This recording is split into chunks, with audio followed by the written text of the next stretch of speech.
సర్వోన్నతుడు, సర్వశక్తిమంతుడు, సర్వాధికారి అయిన దేవునికి స్తోత్రాలు. ప్రేమించబడినటువంటి పరిశుద్ధులందరికీ నా హృదయపూర్వకమైన వందనాలు చెల్లిస్తూ ఉంటున్నాను. పరిశుద్ధ గ్రంథం నుంచి ఈ దినానికి కొన్ని విషయాలను మనం ధ్యానం చేద్దాం. మనం సంఘము గురించి ఆలోచన చేస్తున్నాం.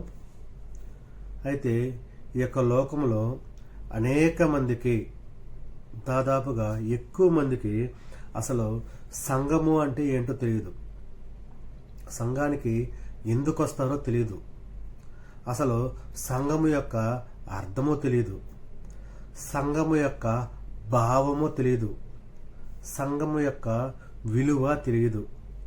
నిజమైనటువంటి సంఘం ఏంటి అనేటువంటి విషయాలు కూడా ఈ దినాలలో చాలా మందికి తెలియదు. వారు తెలియకుండానే ఆరాధనని జరిగిస్తూ ఉన్నారు. అయితే మనం పరిశుద్ధ గ్రంథంలో సంఘముని ఆలోచన చేస్తే సంఘానికి ఒక ప్రత్యేకమైనటువంటి భావం ఉన్నట్టుగా మనం గమనించవచ్చు. సంఘానికి ప్రత్యేకమైనటువంటి భావం ఉంది. అంటే ప్రత్యేకమైనటువంటి భావం ఉందంటే సాధారణ భావంతో కూడిన సంఘాలు ఉన్నాయా అంటే ఉన్నాయి. లోకంలో చాలా సాధారణమైనటువంటి ఆలోచనతో కూడినటువంటి సంఘాలు ఉన్నాయి.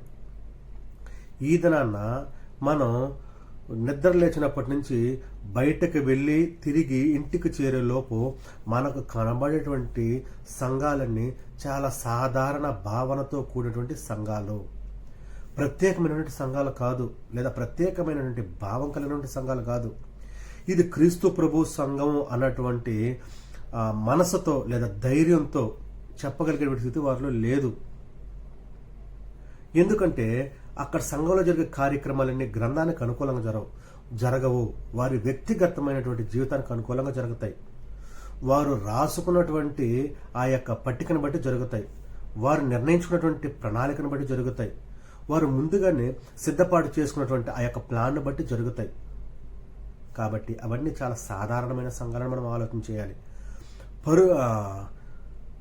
ప్రత్యేకమైనటువంటి సంఘం ఏంటి అని మనం ఆలోచన చేస్తే లేఖనానుసారముగా జరిగేది, ప్రభు ఇచ్చినటువంటి మాదిరికరంగా జరిగేది, అపోస్తులు మనం ముందు ఉంచినటువంటి ఆ యొక్క మాదిరి ప్రకారం జరిగేది, క్రీస్తు ప్రభు వారిని శిరస్సుగా ఉంచి మనం అవయవములుగా అనుకుని జరిగేటువంటిది, అది ప్రత్యేకమైనటువంటి భావాన్ని కలిగించేటువంటి సంఘము.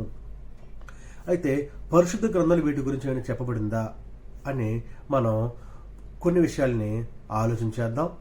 మొదటిగా అపోస్తుల కార్యాలు 17వ అధ్యాయం 16వ వచనం నుంచి మనం 22వ వచనం వరకు ఆలోచన చేస్తే, పౌలు గారు ఏథెన్సు పట్టణానికి వచ్చినప్పుడు అక్కడ ఏథెన్సు ప్రజలని ఆయన కలుసుకోవాలని ఆలోచన చేసినప్పుడు, కనిపెట్టి వారికి వాక్యాన్ని బోధిస్తూ ఉన్నప్పుడు అక్కడున్నటువంటి కొద్దిమంది జనాలు, జ్ఞానులు అతన్ని తీసుకొని వెళ్ళి అరియోపగు సభ యొద్ద నిలువబెట్టారు.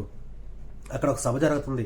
ఆ సభలో ఉన్నటువంటి వారందరూ ఏదో ఒక కొత్త విషయాన్ని నేర్చుకోవాలి, లేదా ఏదో ఒక కొత్త విషయాన్ని ప్రకటించాలి అనేటువంటి ఉద్దేశంతో ఉన్నారు. కాబట్టి అక్కడ ఉన్నటువంటి వారి అందరినీ పౌలు గారు చూసి వారితో మాట్లాడి చాలా విషయాలు చర్చించారు. మీరు తెలియబడిన దేవునికి మీరు ఆరాధన చేస్తున్నారు, తెలియకనే మీరు ఆరాధన చేస్తున్నారు అని అనినటువంటి ఆ యొక్క సందర్భాన్ని మనం గుర్తు చేసుకుంటే, అప్పుడు వారందరూ కూడుకున్నటువంటి ఆ యొక్క సభ చాలా సర్వసాధారణమైన సభ, చాలా సర్వసాధారణమైన సమాజము. అది ప్రత్యేకమైన భావంతో కూడుకున్నది కాదు, చాలా సాధారణ భావంతో కూడుకున్నది. ఎందుకంటే అక్కడ వాళ్ళు కూడుకున్నది వారి గురించి వారు ఆలోచించడానికి, కొత్త విషయాలు నేర్చుకోవడానికి, కొత్త విషయాలు ప్రకటించడానికి ఇట్లా ఆలోచన చేస్తున్నారు. ఇది చాలా సాధారణమైనటువంటి సభ. దీన్ని ప్రత్యేకమైనటువంటి భావంతో మనం చూడలేం. కాబట్టి దీనిని సాధారణ భావంతోనే మనం ఆలోచన చేయాలి. ఆ తర్వాత మరొక విషయం మనం ఆలోచించేద్దాం. ఇందులోనే మనం 19వ అధ్యాయం 23వ వచనం నుంచి చివరి వరకు చదువుకుంటా వస్తే ఇక్కడ ఉన్నది ఏంటంటే, దేమేత్రిని ఒక కంసాలివాడు అర్తిమీదేవికి వెండి గుళ్ళు చేయించే పని చేస్తున్నాడు. అది వారికి మిగులు లాభకరంగా ఉంది. అయితే పౌలు గారు చేతులతో చేయబడిన దేవతలు కాదని ఎఫెసులోను, ఆ తర్వాత ఆసియానంతటా బహుజన సమూహం ఒప్పించి వాక్యం చెప్తూ ఉన్నాడు. అప్పుడు ఆ దేమేత్రి అనేటువంటి కంసాలి వాడు వారందరినీ రేపాడు. మనం ఈ విధంగా చేస్తే మన వ్యాపారం అభివృద్ధి చెందదు, మనము బిజినెస్ చేసుకోలేము, మనం డబ్బులు సంపాదించుకోలేము. కాబట్టి ఈ పౌలు ఏదో ఒకటి చేయాలనేటువంటి ఆలోచన చేసి అక్కడ ఆలోచన చేస్తున్నటువంటి ఆ యొక్క సభ ఉంది, అది గలిబిలి సభ. అది సభ, సమాజము, అనేక మంది కూడుకున్నారు. అది సంఘము కాదు, దేవుని సంఘం కాదు. దాన్ని ప్రత్యేకమైనటువంటి భావంతో చూడాల్సిన అవసరం లేదు. అది ఒక గలిబిలి సభ, సాధారణమైనటువంటి అర్థాన్ని ఇచ్చేటువంటి సభ. ఆ సభని దేవుని యొక్క సంఘానికి ఆపాదించకూడదు. అది సర్వసాధారణమైనది, దేవుని యొక్క సంఘము ప్రత్యేకమైనది. అయితే ఈ సమయమందు మనం ప్రత్యేకమైనటువంటి భావంతో కూడుకుని ఉన్నటువంటి సంఘాన్ని గురించి మనం ఆలోచన చేస్తే, రోమీయులకు రాసినటువంటి పత్రిక 16వ అధ్యాయం 16వ వచనం మనం చూస్తే, పవిత్రమైన ముద్దు పెట్టుకుని ఒకరికొకడు వందనములు చేయుడి, క్రీస్తు సంఘంలోనే మీకు వందనములు చెప్పుచున్నవి. ఇక్కడ ఒక సంఘం ఉంది, పవిత్రమైన ముద్దు పెట్టుకుని వందనాలు చెప్పండి, క్రీస్తు సంఘంలోనే మీకు వందనాలు చెప్పుచున్నవి. ఇక్కడ ఒక సంఘం కనిపిస్తుంది. ఇంతకుముందు మనం చూసినటువంటి 2 వచనాల్లో ఇంకా ఒక సంఘాలు కనిపిస్తున్నాయి. కానీ అక్కడ ఉన్నటువంటి వాటికి ఇక్కడ ఉన్నటువంటి క్రీస్తు సంఘానికి చాలా తేడా ఉంది.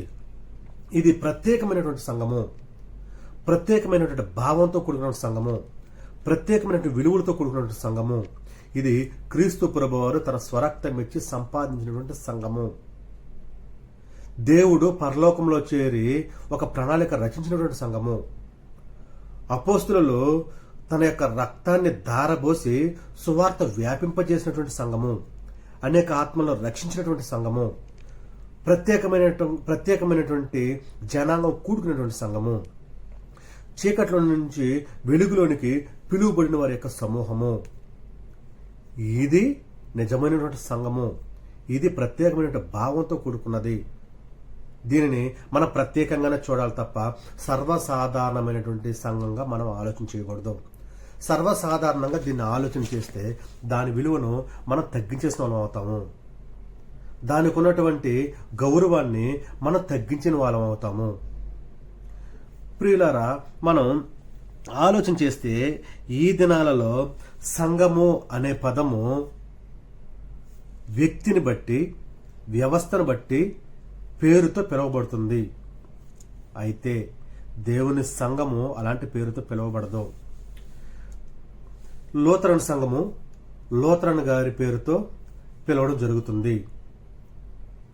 భక్త సింగ్ గారి సంఘము ఒక పేరుతో పిలవడం జరుగుతుంది. ఏసన్న గారి సంఘము ఒక పేరుతో పిలవడం జరుగుతుంది. ఆ తర్వాత డిజిఎస్ దినకర్ గారి సంఘము ఒక పేరుతో పిలవడం జరుగుతుంది. ఈసీ సంఘము ఒక పేరుతో పిలవడం జరుగుతుంది. ఆర్సీఎం సంఘము ఒక పేరుతో పిలవడం జరుగుతుంది. ఇవన్నీ వేటికి అవి వ్యక్తిగతంగా వారి పేర్లతో పిలుస్తున్నారే తప్ప దేవుని యొక్క ఉద్దేశం కలిగి క్రీస్తు ప్రభువారు తన స్వరక్తం ఇచ్చి సంపాదించిన సంఘాలు ఇవి కావు. ఈ యొక్క ఉద్దేశంతో వీరు వేటిని చూడట్లేదు. అయితే ఈ దినాలలో మనం ప్రభువారి వెంబడించినటువంటి మనము, రక్షణ పొందుకున్నటువంటి మనము, పరిశుద్ధ గ్రంథాన్ని పరిశీలన చేసి ముందుకు వెళ్ళేటువంటి మనం కూడుకోవాల్సింది ఏంటి అంటే, నిజమైనటువంటి సంఘములో, ప్రత్యేకమైనటువంటి భావంతో కూడుకున్నటువంటి సంఘములో, విలువలతో కూడినటువంటి సంఘములో, అపోస్తులు వేసిన పునాది మీద కట్టబడినటువంటి సంఘములో, క్రీస్తు ప్రభువారు తన స్వరక్తం ఇచ్చి సంపాదించినటువంటి సంఘములో, తండ్రి అయినటువంటి దేవుడు నేను కడతానని చెప్పినటువంటి ఆ యొక్క సంఘమే నిజమైనటువంటిది, ప్రత్యేకమైనటువంటిది. ఈ సాధారణమైనటువంటి సంఘాలు ఏవి కూడా నిజమైనటువంటి సంఘాలు కావు అనేటువంటి విషయాన్ని మనం ఆలోచించాలని మీకు ప్రేమతో తెలియజేస్తూ ఉంటున్నాను.